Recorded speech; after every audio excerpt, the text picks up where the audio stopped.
Texas flag. I pledge allegiance to Texas, one state under God. Citizen parent comments. You said there's none. Let's skip on to the next. Items of community interest.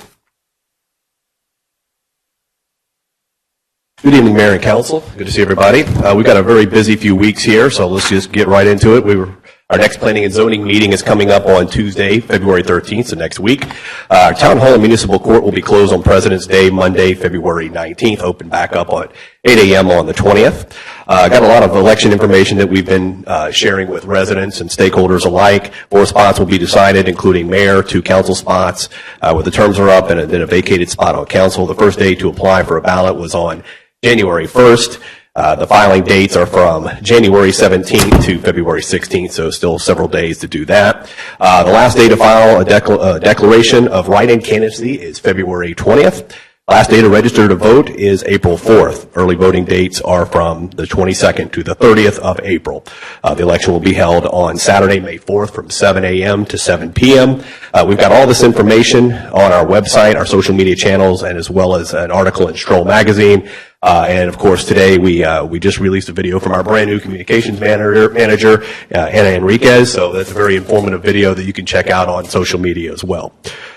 We have a transportation forum coming up this Friday. That's February 9th from 8 to 1:30. That's going to be at the Hearst Conference Center. I believe Wade, did you sent out some information about that?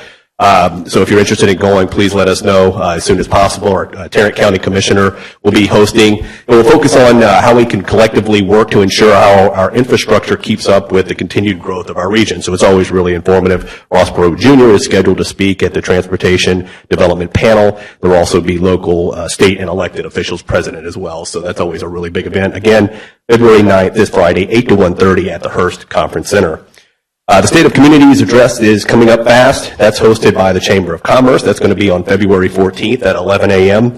at the Texas Motor Speedway. Mayors from each of the 6 chamber cities will be giving updates to our community, including our own Mayor Kilbride. So that's going to be a lot of fun. It's always really interesting to see what the other cities in our chamber are up to. We're going to set up a table at the back and speak with local businesses and spread the good word about all the great things that you guys are doing and the residents as well of Westlake. I saved the best for last here, courtesy of Westlake Academy and Dr. Owen. Some great news here where the College Board announced that Westlake Academy has been named to the Advanced Placement Program, the AP, School Honor Roll, earning Platinum Distinction, which is the highest honor. Indeed it is. The AP School Honor Roll recognizes schools whose AP programs are delivering results for students while broadening access.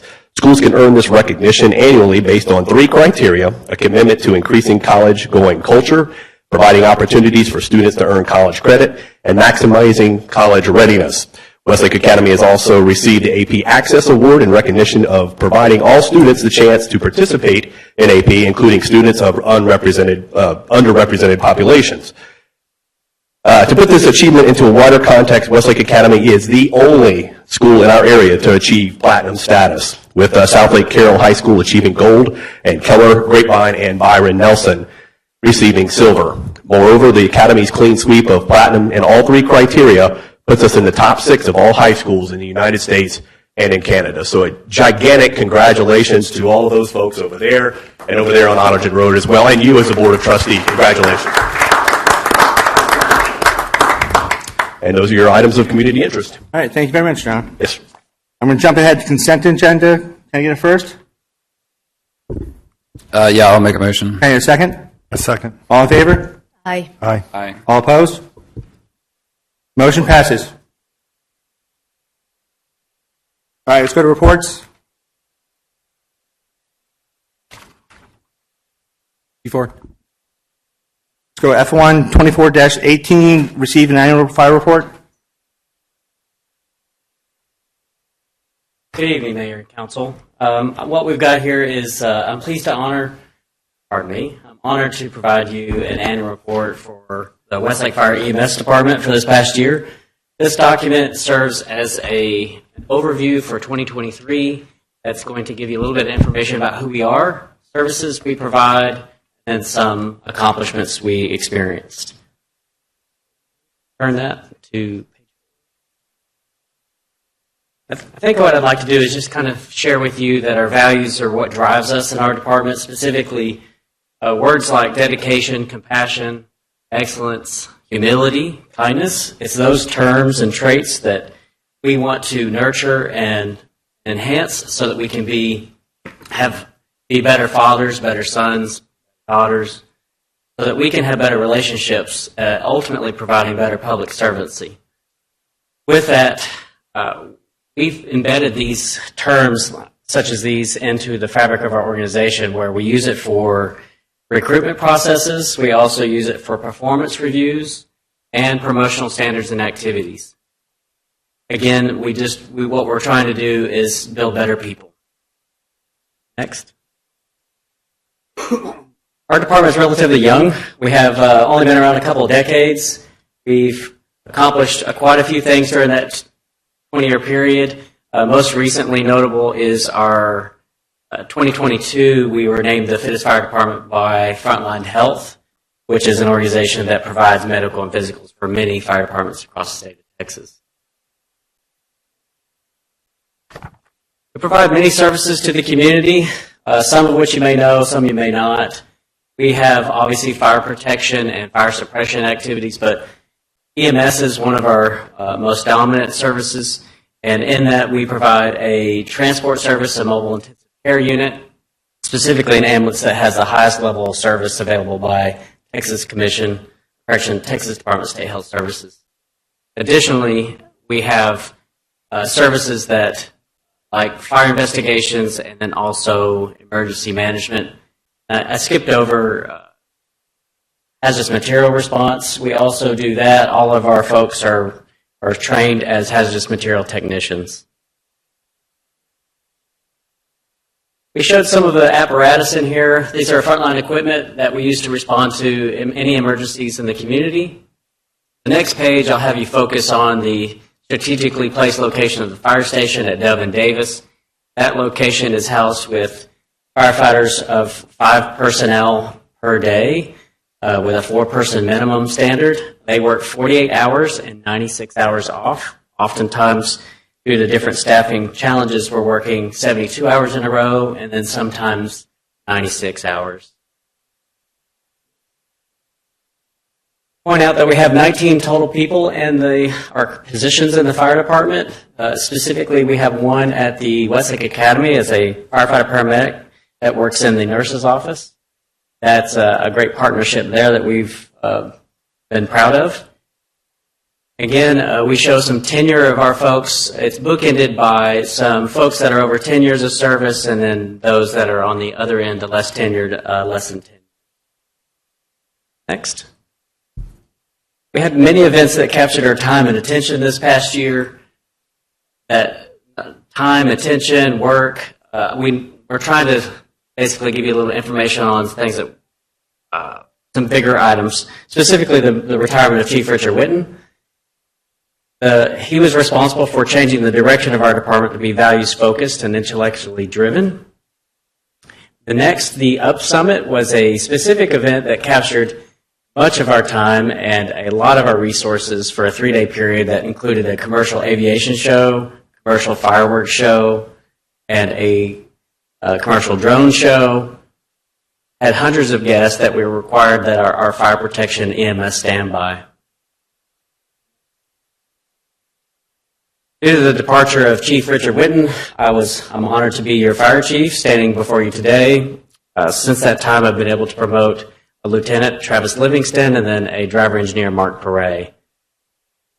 Another piece that's taken a lot of our time is the transition from softwares. From a software we're moved to is First Due. First Due offers us a much broader range of capabilities in terms of our incident and asset management, including things like our fleet, our inspections, and other equipment. A little bit of overview of the financial data. We had a little over $2.8 million in operations for our department this past year, with a little over $2.3 million in personnel. The balance of that was maintenance and operations. And then as you look to incident responses to the right, you'll see that we have 538 calls for service, specifically predominantly is in EMS call volume. We'll go ahead and move on in the incident response data. We have several bits of information here. Kind of just wanted to point out the simplest version, which is the 606 number in the bottom right corner. What that is if you call 911 and you're in the east side of town, what we call District 41, that is the, if you call 911, we'll be there at your home in 6 minutes and 6 seconds, 90% of the time. As we move to some of the other incident data information, the emergency medical services, what we're trying to share with you is that we have a tremendous amount of work being done to have firefighter paramedics on that apparatus each and every day, 365. Those firefighter paramedics have to get over 1,300 hours of education to be certified as a firefighter paramedic, and then they're monitored by Department of State Health Services, including our medical director, Dr. Hancock. We'll move to the next one. I'll point out that on this slide, we were trying to share with you that we had 33 fire responses in our town. 2 of them were structure fire responses. Of those 2 structure fire responses, we had a pre-incident value of $6.9 million. And thanks to the quick acting staff with proper decision making and good strategy and tactics, we were able to minimize that loss to those homes to $400,000, having a saved value of $6.5 million. We couldn't do that without some of the training efforts that we're doing in the department. We broke it down into 2 categories, fire and EMS. And in that area, we had 708 hours of EMS and over 2,700 hours in fire, combined with 3,436 hours. And that's not including any of the external training that they received to receive certifications or the higher education requirements as well. Go to the next one.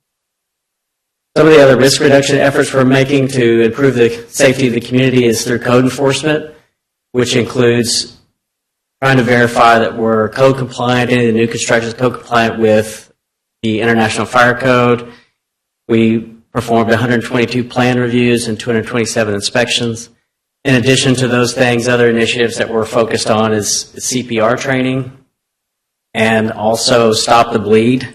If you're not familiar with Stop the Bleed is a national campaign aimed at reducing hemorrhage, or to reduce hemorrhage control from an active threat, perhaps an active shooter, but it could be something as simple as being injured at home and knowing how to manage that.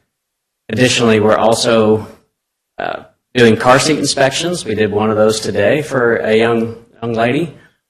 And then most recently, we've asked by corporate campuses to perform some fire warden training, and that's basically an opportunity for us to work with these corporate campuses to figure out how do we get them out of the building and so they can account for their work groups, and then knowing how to communicate that information to first responders so we can know who's been removed from the building and who's not. And next. We listed a little bit of information about emergency management. We have 2 main areas that I wanted to share with you. Code Red, which is a communication tool in order to get crisis information, real-time crisis information about things going on in the community. In addition to that, we have the outdoor warning system that if we have an imminent threat of severe weather, we can get that information out and actually sound off those alarms to get you inside or get protected. We know that success is commonly achieved with the help of others. So what we wanted to share was one of our most significant partnerships is with NEFTA, Northeast Fire Department Association. That group offers us the ability that any one department, one of the 14 cities, what it does is give us the ability to have access to services that any one department would not be able to provide on their own. And that is services such as a bomb team, a technical rescue team, hazardous material response team, which we're a part of, or it could also be equipment such as an air and light truck or a mobile command center. Those are tremendous values that we would not be able to provide on our own. Next. Last, a few of our other partnerships. We have many, but we wanted to highlight a few of these. Netcom, which is our public safety answering point, which is our 911 center. And then Westlake Academy, as I mentioned earlier, we have a firefighter paramedic serving in the nurse's office in that area. And then Best EMS, which is our medical control, which provides oversight on our paramedic, our EMS system specific to our pre-hospital care. And then last, I'll mention the North Tarrant Regional Squad. That team has the ability to serve not only our community, but the whole area. We have one of our firefighter paramedics on that. Last, as we look forward to the future, what we want to do is monitor and manage growth because we know the community is growing. We want to improve our community engagement.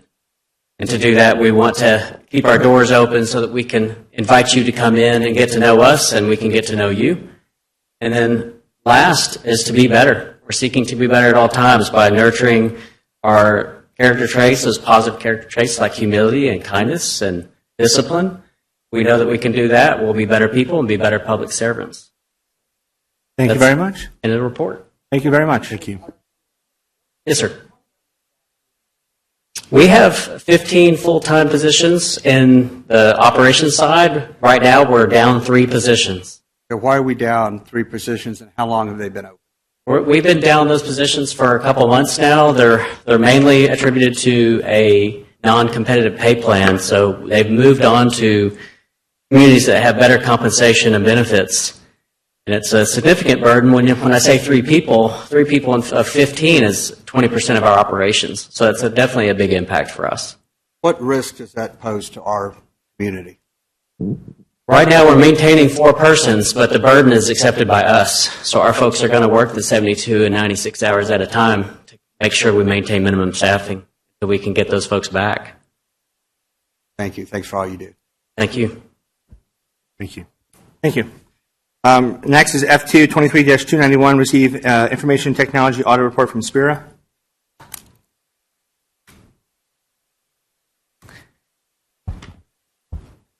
Can you hear me? All right. Good afternoon, Mayor and Council. There you go. Now you don't have to. How's it sound? Perfect. All right. Well, good afternoon, Mayor and Council. My name is Tim Sandoval, and I'm with Inspira Enterprise Technology. We're based here in Westlake at the Solana Plaza. The last time I was here, it was around September. I had the chance to meet everyone right before we were about to commence the project that started in October. So since October, we've been embarking on this journey to do a study and analysis of the IT infrastructure as well as the cybersecurity processes and procedures, including anything that might be part of the technology footprint pertaining to scans that we want to have better visibility to in terms of our risks and posture and security vulnerabilities, if you will. So during this period of October to December, my team Inspira worked very closely to Jason and the IT team, along with Wade, and essentially what we did was we organized a set of scope that involved, a variety of things, everything from firewall to looking at security processes by way of things that are really tied to an industry standard from a compliance standpoint. We looked at other aspects of it from a technical, from a, pen test, if you will, just to do cast a big net in terms of what does it look like from not only process, but from technology, but from an exposure standpoint. As an output of this, we put together a very comprehensive set of deliverables. That's what we call the package, and we went through a series of executive briefings. So what I'm going to talk to you today is a little bit about what we discovered. We're going to talk to you about some of a tactical punch list of the work that the team has been doing to try to remediate some of these findings that they can work on imminently.